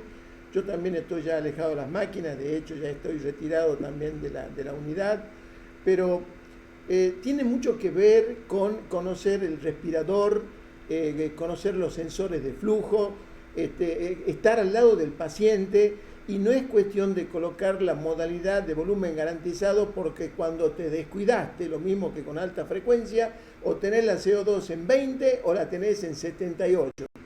Y algunas veces eso tiene que ver fundamentalmente con que se conoce la herramienta con que uno está trabajando. De modo que siempre les dije a los médicos, a mis compañeros, a mis alumnos, a los discípulos, les dije: mira, estas cosas yo ya no las veo, pero escucho, veo mucho, leo también, tengo amigos que son excepcionales desde el punto de vista científico y no es conocer el equipo para esta modalidad ventilatoria, y de esto quiero decir, Coco, que ahora se está incorporando, no solamente de ahora, sino de hace unos años, el hecho de manejar el Vidal como central, como una estrategia de protección pulmonar. Lo están haciendo desde sala de partos, es decir, ellos miran los pacientes, colocan un monitor de función pulmonar y ven el trabajo que han hecho y que han comparado, de que el volumen TILA, la forma que ventilamos al bebé y la poca paciencia que se tiene en la sala de partos, hace que yo pueda ratificar de algún modo, honesta y humildemente, tu experiencia de saber que hay guardias en las cuales vas a tener chicos que nacen y que van a estar intubados a los 2 minutos. Y hay otros que nacen y tienen el médico la suficiente paciencia como para saber que la saturación, el objetivo de saturación de un bebé extremo, muy bajo peso al nacer, no lo va a lograr hasta el 5.º minuto, hasta el 6.º minuto de vida, superando el 80%. Entonces el médico que está frente a un paciente en la sala de partos y que primero lo ve que hace un gasping, un poco que respira, vos lo dijiste, es un chico que está disminuido en todas sus capacidades y queremos que sature 90% a los 2 minutos. Y si no satura 90% al 3.er minuto, le estamos poniendo el tubo endotraqueal o lo estamos ventilando con máscara y después sacamos pecho y decimos, pero la saturación llegó a los 6 minutos a 96. Y esto ya está siendo un exceso. De modo que termino este comentario con qué opinás sobre esto que también implica preguntas. Además, algo de lo que hablo, porque yo como soy del pasado y como vos tantos otros, el diurético no se usa, pero me he retirado con una de mis frecuentes frustraciones como jefe de unidad, es que no he logrado hacer que los médicos renuncien a utilizar espironolactono e hidroclorotiazida en pacientes con displasia pulmonar. Entonces, saben, los quiero mucho y quiero mucho a todos los médicos y a todas las enfermeras del país y de tantos lugares, pero seguimos haciendo cosas que no tienen ningún sentido. Entonces, gracias Coco por la presentación, felicito y a todos los presentes. Córdoba es mi lugar donde acuñé la medicina y tengo hermosos recuerdos, así que yo no quiero que me inviten a dar conferencias, pero al chivito de Coco sí me pego. Bueno, primero, muchísimas gracias. Haces una descripción de la sala de partos que me identifica 200% y es totalmente cierta. Quiero retomar el tema, antes de ir al diurético, quiero retomar el tema de lo que dijiste de conocer la máquina y de los sensores. Yo yo no estoy, a ver, cuando yo hago una crítica y me río un poquito de un determinado lugar, de mi propio servicio, no me estoy burlando, pero yo creo que los que no somos capaces de aprender de la experiencia ajena, jamás vamos a progresar. Hay que aprender también de la experiencia ajena, además de la propia. Entonces, lo que vos describís es exactamente lo que yo siento de mis propios servicios y de otros servicios, que cuando van a la sala de partos, hacen esa descripción que vos decís, lo quieren ver rosadito, qué lindo rosadito, ¿no? Qué lindo rosadito, le rompiste los pulmones. Entonces, hay que aprender de memoria. Yo me acuerdo que una vez Pato Díaz Roselo había hecho con colores, con diferentes variedades de azul a rosa, un nomograma basado en el gráfico del estudio de Gonzalo Mariani sobre las saturaciones normales en los chicos de término, pre y postductal, desde el nacimiento hasta los 5 minutos. No se apuren, está a su lado, está medio grisáceo, pero respira, pero tiene frecuencia cardíaca más de 100, tiene lindo tonito, báncatela, ponele CPAP, estimulalo, Si se larga a respirar, el chico va a fabricar su propia capacidad residual funcional, su propio volumen pulmonar, y no se lo vas a fabricar vos, que seguro que no vas a saber igual que el chico cuánto es lo mejor. Y claro, si no respira ya sé lo que hay que hacer, si sigue desoxigenando, si lo ves que está bradicárdico, hay razones para ventilar, obviamente, pero yo coincido 200% con vos. Y quiero retomar el tema que dijiste de las máquinas y del sensor de flujo. Yo, con mi giraje por distintos lugares, capital, Gran Buenos Aires y provincias, he visto múltiples veces ventilar a pacientes con la modalidad SIMB, ventilación intermitente mandatoria sincronizada, sin sensor de flujo. Es una mentira en un prematuro chiquito. No, pero el maquete tiene en la válvula expiratoria un sensor, sí, para un chico de 3,5 kilos, pero para un prematuro chiquito que mueve 5 mililitros porque pesa 1 kilo, ni lo ve pasar. Y se creen que están utilizando ese IMB, pero están haciendo IMB como si fuera un SICRES. No está mal, todos vimos chicos que sobrevivieron con SICRES, pero sé consciente que estás usando IMB, no ese IMB. Entonces, sensor de flujo. Y segundo, si al sensor de flujo le festejamos 2 o 3 cumpleaños, seguro que anda mal. Y como son muy costosos y se rompen muy fácilmente, principalmente los de algunas marcas, que pueden ser buenísimos respiradores, pero se rompen, si no nos reponen, no tenemos un sensor de flujo nuevo o por lo menos bien funcionante, no se puede hacer volumen garantizado, porque va a ser cualquier cosa el respirador. Pero tampoco se puede mirar el volumen tidal, porque por más que yo haga ese IMB con presión de soporte, voy a mirar un volumen tidal mentiroso si el sensor de flujo no está bien. ¿Y cómo me doy cuenta si está bien o no? Porque miro la curva que genera y miro el tórax, o hago mirar el tórax a alguien y que me diga, y voy viendo si mueve la curva en paralelo al movimiento torácico. Entonces, y porque además no dispara por una burbujita, porque entonces tiene demasiada sensibilidad, y dispara cada vez que, si yo lo pongo en asistida controlada, dispara cada vez que el chico empieza a hacer un movimiento respiratorio, entonces anda bien el sensor de flujo, entonces puedo hacer ventilación por volumen garantizado. Pero vos lo describís brillantemente, es así como vos lo describís. No hay que equivocarse, hay que usar un aparato que sirva. La mayoría de los nuevos tienen la modalidad, pero hay que aprenderlo a usar.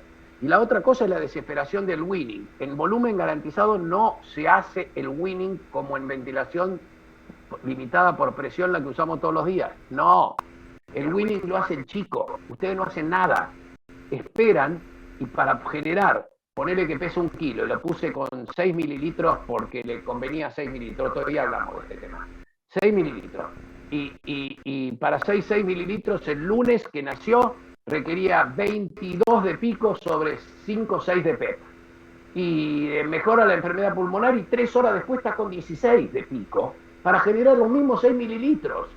Entonces déjalo. Entonces, ¿cómo no estuvo? Y bueno, si está requiriendo 15 sobre 5 y 21% de oxígeno, no requiere respirador. Entonces, el chico decide solo. No le bajes el volumen. Si vos le bajás el volumen tidal para hacerle el winning, lo matás. Porque ¿qué hace el chico? El chico, si vos le bajás el volumen tidal, aumenta la frecuencia respiratoria para mantener el mismo volumen minuto respiratorio y entra en disconfort. Te tenés que trasplantar el cerebro. Es decir, ¿cómo te das cuenta que elegiste bien el volumen corriente? El tidal. Porque el chico lo ves cómodo y porque tiene una frecuencia respiratoria entre 40 y 55, 60, no más que eso, menos. Y muy cómodo, entregado.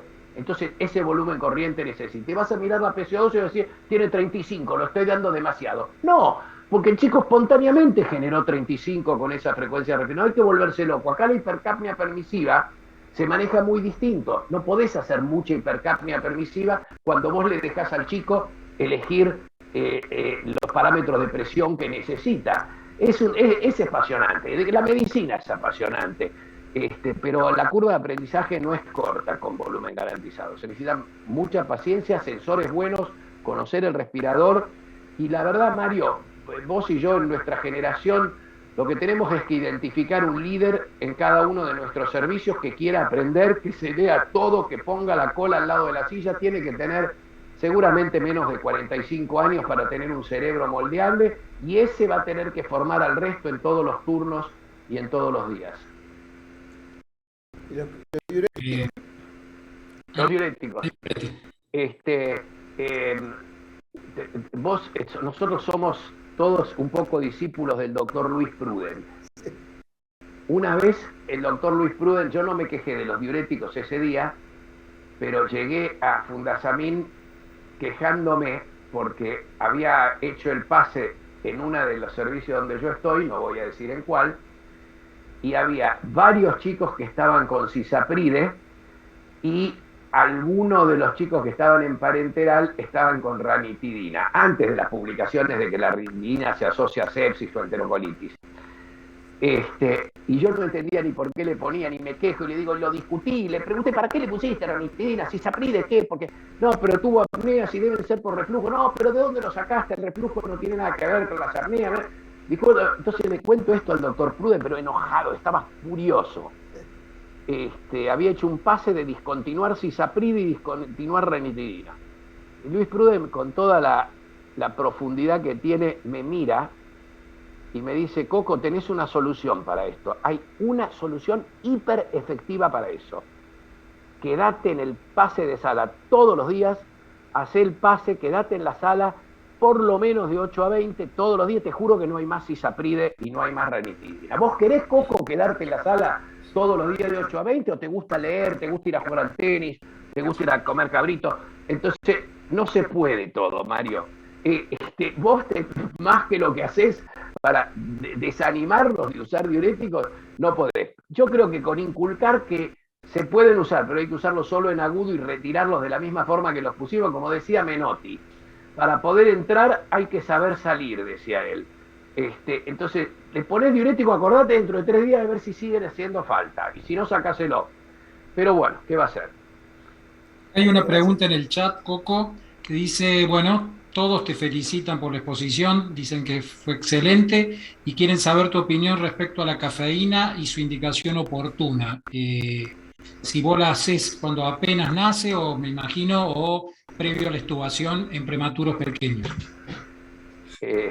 Bueno, justo hubo una charla ahora que se discutió la posibilidad de dar cafeína cuando nace, pero es bastante controvertido. No le fue bien con cafeína en chicos ventilados, que no se estaba planteando la extubación. Al doctor Bancalari en un estudio lo tuvo que interrumpir.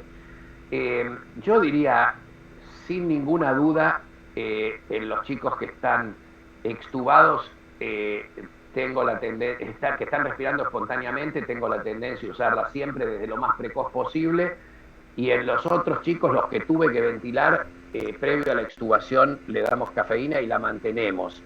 La verdad que es controvertido. Lo que sí creo que hay que tenerle menos miedo es a las dosis un poco más altas. A veces hay que ajustar la dosis, no tener el reflejo de decir no responde porque está con 5 miligramos por kilo y no responde. A veces le tenés que poner 10 de mantenimiento, le podés llegar a poner más. Hoy se hablaron de dosis altísimas, no vale la pena a lo mejor dosis altísimas, pero sí saber que no todos los chicos tienen la misma velocidad de metabolismo de cafeína, y tampoco estoy diciendo medir niveles, yo no mido niveles, pero sí ajusto la dosis. Es decir, hay chicos que están con 12 miligramos por kilo de mantenimiento y ahí respondieron. Es una droga que la verdad que parece ser bastante noble y útil, con lo cual la uso precozmente, pero no en un chico que estoy ventilando, sí en un chico que voy a desventilar, y en los chicos que respiran espontáneamente, prematuros menores de 1.500 gramos, creo que no debo tener ninguno que se haya ido a su casa sin cafeína. Relacionado a eso, acaba de entrar si tenés una edad gestacional para discontinuarla. Trato de que se vayan sin cafeína. No tengo una edad gestacional. A ver, yo he tenido chicos que pocos, pero he tenido chicos que hacen apneas hasta las 43, 44 semanas de edad corregida o más, que si son displásicos por ahí más, pero ahí la dejo. Pero si dejan de tener apnea, sí, yo creo que entre 34 y 36, si hace una semana, 10 días que no tienen apnea, tratamos de discontinuarla. pero estoy mintiendo un poquito. Déjame explicarte por qué digo que estoy mintiendo. Porque también de la misma manera que depende cuántos chicos intubás en sala de parto, también depende de cuándo le sacan la cafeína. Mi servicio, los staff rotan a cargo de la parte de terapia. Entonces, es según cada uno. Yo te diría que entre 34 y 36 sin apneas por una semana, la mayoría lo saca, pero algunos son más permisivos de seguir. Pero si el chico sigue con apnea, seguimos con cafeína, no le tenemos miedo a seguir. Yo te quería hacer unas preguntas, dos preguntas. A veces tenemos problemas con la definición de Walsh, la funcional de displasia broncopulmonar, porque vos podés hacer la prueba, te anduvo bien un día o unas horas y tenías saturaciones de 90, pero al otro día, bueno, se estaba alimentando, desaturó y vuelve a tener la cánula de bajo flujo y así sucesivamente. O sea que no hay como una saturación estable que se mantenga un día y que sea válida para los días que vienen, tal vez. Esa es una pregunta. Y lo otro, si hay algún criterio como para pensar que un niño que está crónicamente intubado puede requerir traqueotomía. ¿Y cuándo te parece? En algún libro alguna vez leí 8 semanas en neonatos, pero creo que es medio artesanal. Pero tu opinión al respecto. Todo artesanal. A ver, voy primero a la última, la de la traqueotomía. No hay un criterio firme, pero te voy a decir el criterio. ¿Quién lo maneja? El neonatólogo, intubado. Pasó a terapia pediátrica, traqueotomizado. Estoy burlándome, estoy haciendo un chiste. ¿Por qué? Los terapistas pediátricos no se van a bancar un chico meses intubado, lo van a traqueotomizar y te van a explicar por qué.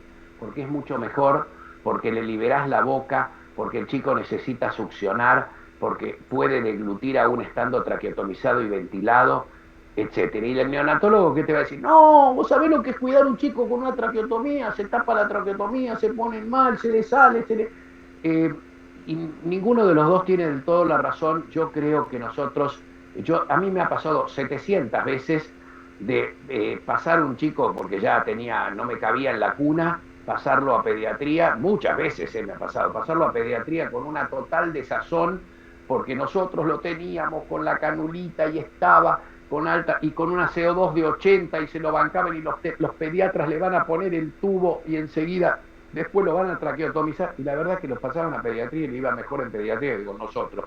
Lo traqueotomizaban 15, 20 días después, estaba mejor que antes. Es decir, ¿yo qué quiero decir con esto? ¿Que hay que traqueotomizar a todos? No, yo creo que en la prolongación de la intubación endotraqueal, cuando vos ves que el chico no va a salir de respirador, tiene 2, 3 meses, o tiene, si querés, 44 semanas de edad corregida, por poner algo, empezá a pensar en pedir colaboración de los pediatras para hacer un manejo conjunto, porque nosotros hacemos muchas cosas que las hacemos mal. Si vos te fijás, la charla que dio el doctor Abman el otro día en nuestro simposio y lo que hacen los terapistas ventilando, el doctor Abman habla, lo primero que dice es que nosotros con los chicos crónicos usamos muy mal el PEP. Usamos 5, 6, y que en algún caso hay que usar 8, 10. Ha mostrado chicos con 14 de PEP. Porque son displásicos, porque se manejan como asmáticos, son distintos. Usamos tiempos inspiratorios cortos y hay que usar tiempos más largos, hay que usar frecuencias más bajas. Los terapistas echan mano a una cosa que a nosotros nos parece terriblemente agresiva y que por ahí es al contrario, alivia.